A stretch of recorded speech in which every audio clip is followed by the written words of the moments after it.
Hi, it's Peggy at Headshots by Peggy, and we made it through 2020. Let's talk about that.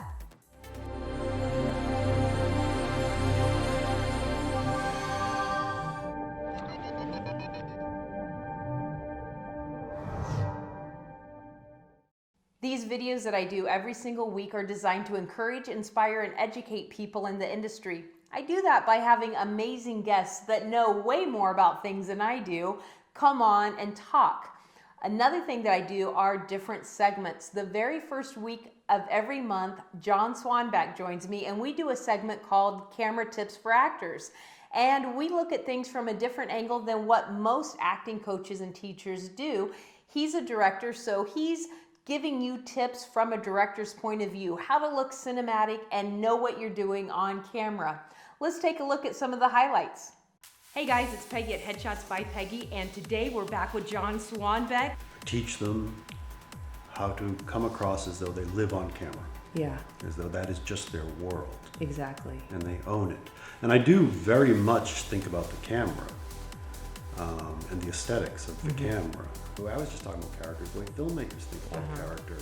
When I talk about this to actors, I kind of say it's kind of a little arrogant of you. Somebody spent all this time creating a character and you decided that's not what you're going to do. If you're a real camera artist, and you really want to look castable, and you really want to look like you belong in the kind of work you want to do, you're going to bring the human being to the material. That's your job. Communicate ideas so that people look like they have a lot of experience or they look like they're natural. You know, what I try to do is I show actors and directors but how to create cinematic power on camera. Right. And then in my sessions, I then direct that cinematic power at their individual careers, which leads to the conversation of what kind of roles do you want to do. Hi, this is Peggy at Headshots by Peggy, and today John Swanbeck is going to join us via Zoom. But that's what they're taught to do, is just get the scene right. And I've seen really good actors fall through the cracks because they're really good at their process. And they're so good at it, they refuse to veer from it or bring anything else to the table. Actors really need to think about what the film camera is really there to explore if it's not. And I mean this in the best possible sense. All actors are the same. They have the same passion.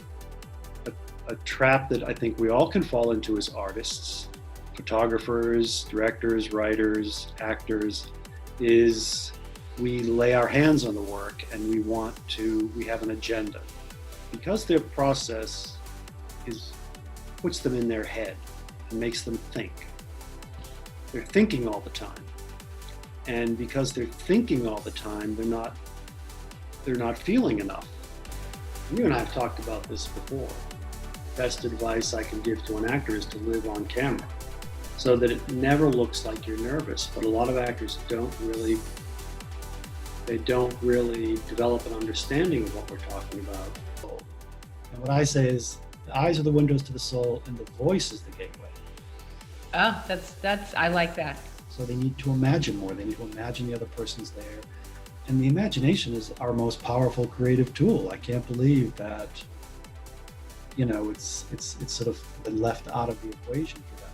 Transitions on camera happen in their eyes, and reactions happen in the eyes. But actors, they're pausing all the time, and it's one of the biggest indications that I don't know what I'm doing.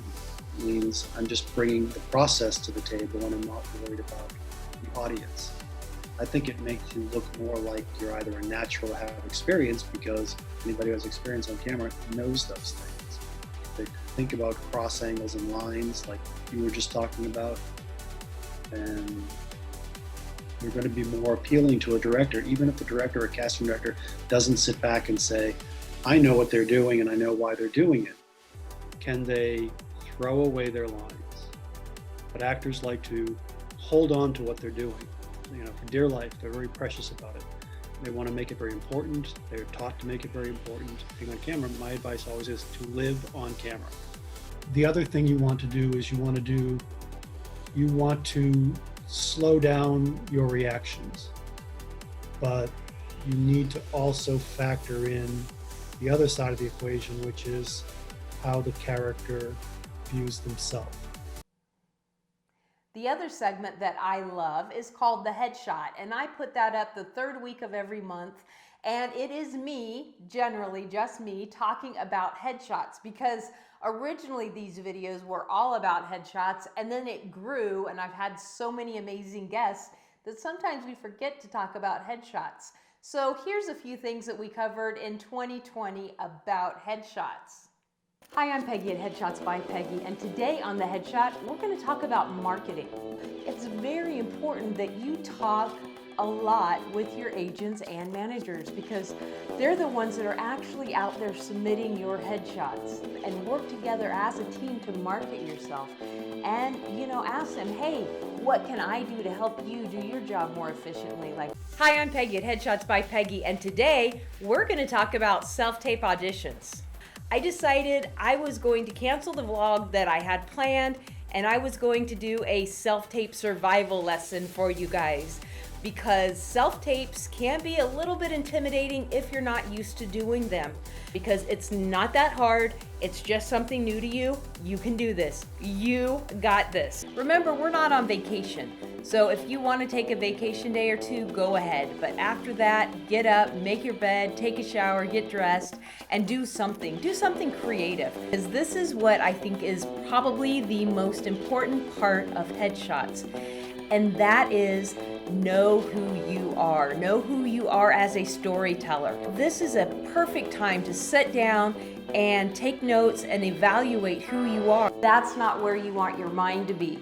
You want to shut all that out and focus right there on that lens and give it all of your intention and all of your emotions, because it shows what's going on in you, whether you're frazzled or thinking about 20 different things, or if you're focused, it shows in those eyes.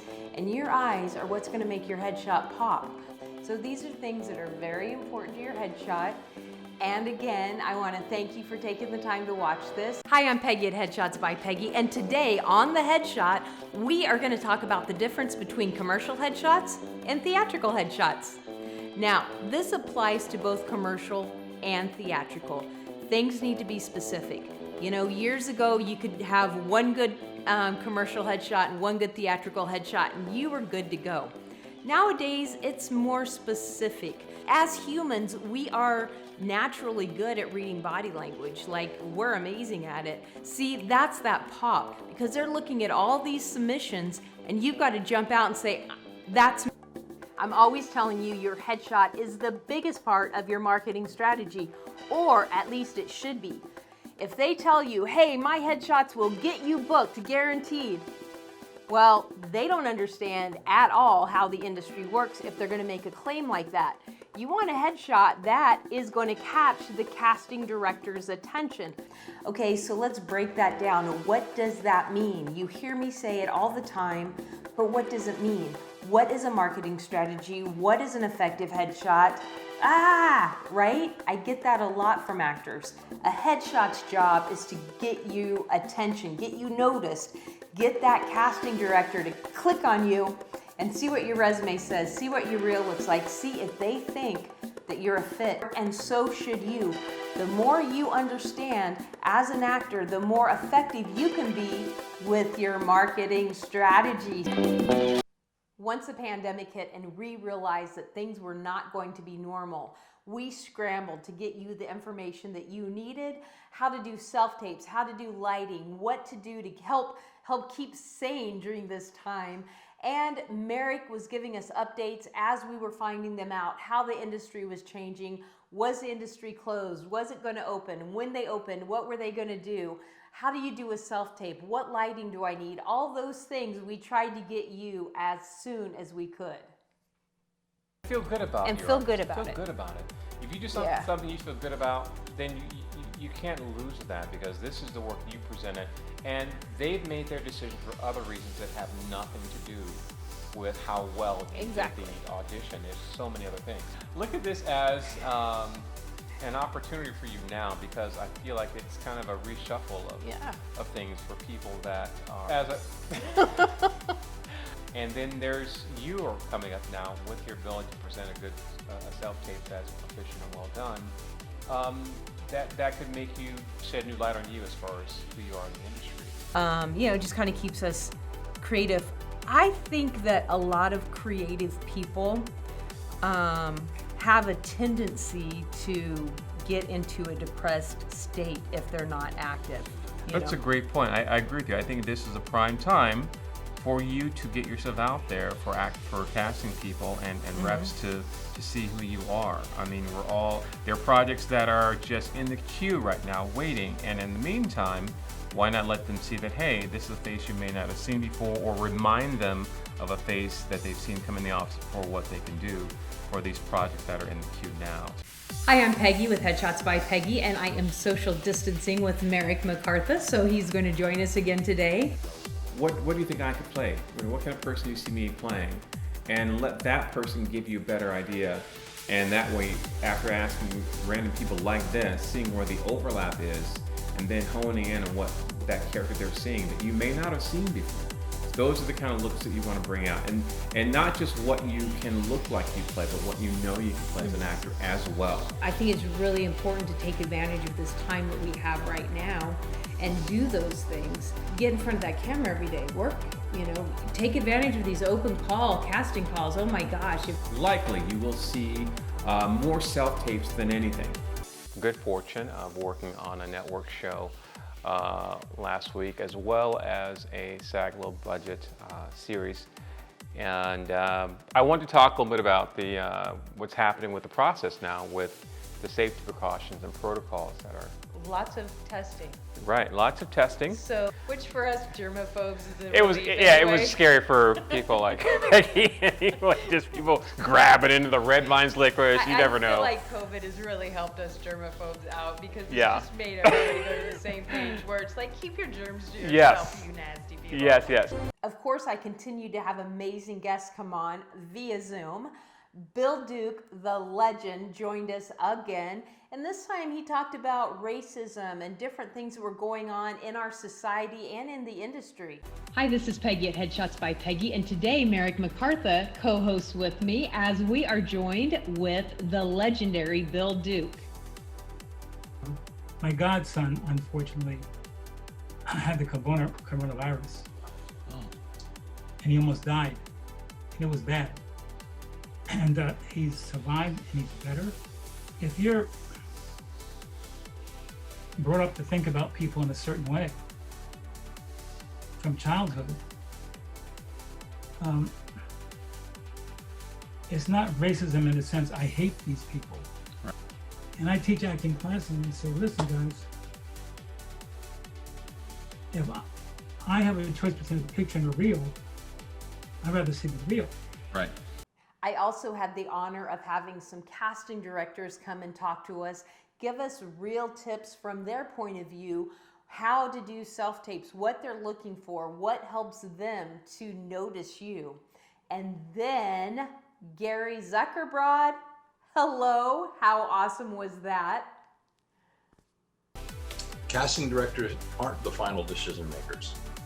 It's going to have a positive or a negative value. There's going to be a value. There's a value to every little thing. There are no ordinary moments in an audition. Tells you want a smart actor. People that and smart actors are always good storytellers. Always. Self-tapes are gonna be the way, so everyone has to just get used to it and get their process down. And particularly when you're talking about keeping sharp and maximizing opportunities. Even here in quarantine, the opportunities of networking with casting directors have been, there have been so many of them. I think what I would say, and I'm sure, if somebody is lucky enough to be shooting with you, you're already going to tell them this, but you need to identify your character archetypes. Hi, this is Peggy at Headshots by Peggy, and today we have the amazing casting director, Gary Zuckerbrod, with us, and we are going to have so much fun. Yeah, it's that same, again, my casting girls, we always talk about this. We don't bring people in because we want them to do poorly. We bring people in because we believe they're going to be great. This happens all the time. Like I'll put out a role for a nurse or a paramedic or something like that, and we get 6,000 people submitted. It's a lot, and then I go to watch somebody's demo reel, and it's almost all dark.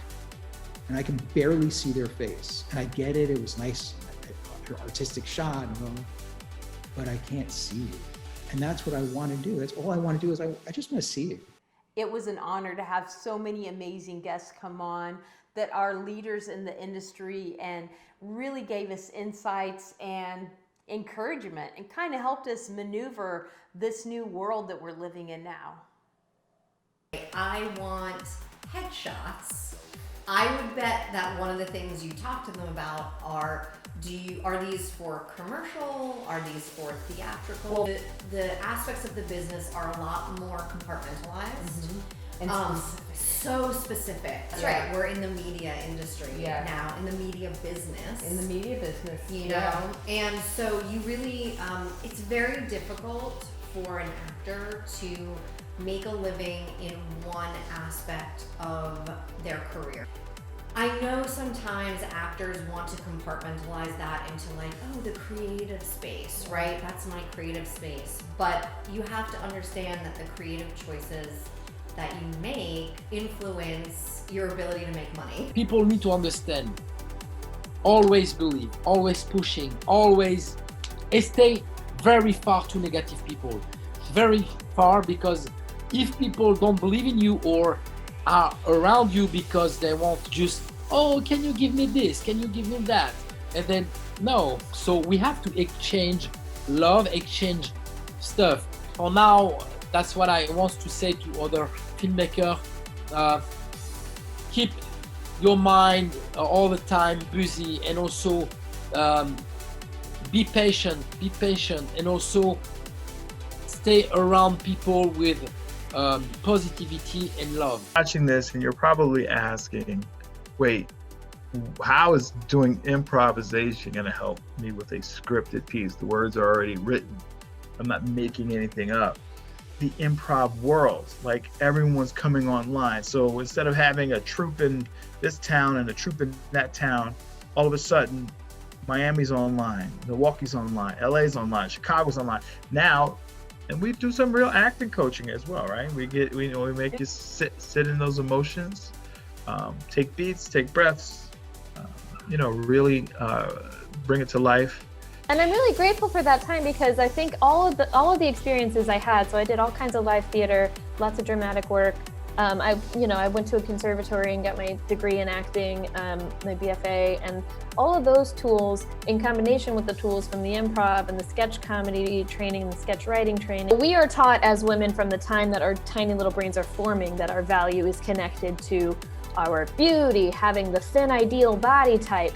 Over and over again, we're taught we can do anything in the world we want to do. You just have to do those first. That uncertainty of this career we've chosen, if you really tap back into your why, that can be the thing that can keep you going. So saying, oh my God, I could never do that. But that is the, oh my God, I never do that. Coming out and you saying, oh my God, I never do this. So turn it around and go, tonight, that person is going to be me. People are going to be looking at me going, oh my God, I can never do that. But go ahead and do it. Yeah. You're an actor, for crying out loud. Stretch. Work it out. Yeah. Work it out. And that's one of the things I learned. The more people you let know what your dilemma is, the better off you are. So when you're stuck in a stage play and you get a part in a film, okay, work it out. Talk it out. We don't really, my whole thing is the business of show business. Right. And the very first thing that you could put all things aside about the business of show business, the first thing you have to understand is, if you choose to do this for money, you're talking about being hired as an employee. That I'd want to say on this program is, I'm a part of a grassroots group, as you know, called Union Working. Please go to unionworking.com. We are union members, but we're not the union, and yet all of us as members of SAG-AFTRA are the union. This is a member-driven, member-based union. Well, a lot of people keep asking about Hollywood opening up. Mm-hmm. And I mentioned this earlier, and I do want to at least... To be honest with you, I feel like this time is something I needed. Yeah. Because I was so busy just doing stuff. Well, I feel like I have this therapy that I do, which is called Dress Up. And so, I do modeling. I can't say I love modeling. One of the reasons why I love that, because it builds confidence. I've worked for Nike, Adidas, I've worked for Target. I did a wonderful beauty campaign for Ulta. So, you know, I'm just working on these dream clients and I'm really happy to be doing it all. And I got a DM from an agent and was like, hey, we love your look. I came across your pictures. I'd love for you to come into the office. I do know right now in the industry, almost every modeling agency has a way you could submit yourself, because there's so many beautiful, unique people in the world who don't even think about modeling maybe. And yeah, there's no one like you. I have discovered that with my personality, given the right nuance, I'm actually able to teach people things. It really is, it's a process, and it ebbs and flows, you know, it's creativity, and it ebbs and flows, and I feel like right now is the most exciting time for me as a creator, just a creator in general, because I've got several projects going on right now, but I think that they all really are because everyone is sort of forced to look at the world differently, and I have a captive audience. Hey, it's Peggy at Headshots by Peggy, and you are going to love today's vlog. I've got the casting about guys joining me. But as an actor, you know, there's stuff I can do to market myself right now. There's stuff I can do to prepare my home studio right now, and I know if you're in a position where you can afford to do that, and if you can find those things and get them ordered, great. It's not a requirement, it's not necessary. Good acting is good acting, even on bad video. You know, casting directors will certainly understand that we are all in a transition here. Production right now seems to be on hold, but I don't think an actor's career has to be on hold. We know that some casting directors are doing things. We know that some casting directors aren't. And for those casting directors, well, at least not visibly doing anything. They might be thinking about it. They might be making their plans. I was so honored to have some amazing agents from LA's top agency come on and discuss with us what agents are doing right now, how the industry is changing, and what you can do to A, get great representation, and B, communicate with your representation once you have them.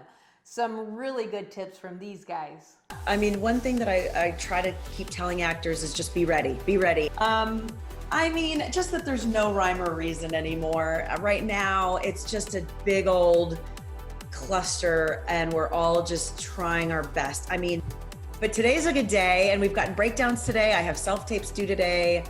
The thing I'm looking for is obviously natural talent and ability, which only a few people are born with. And then the confidence. Do they have the confidence to do this?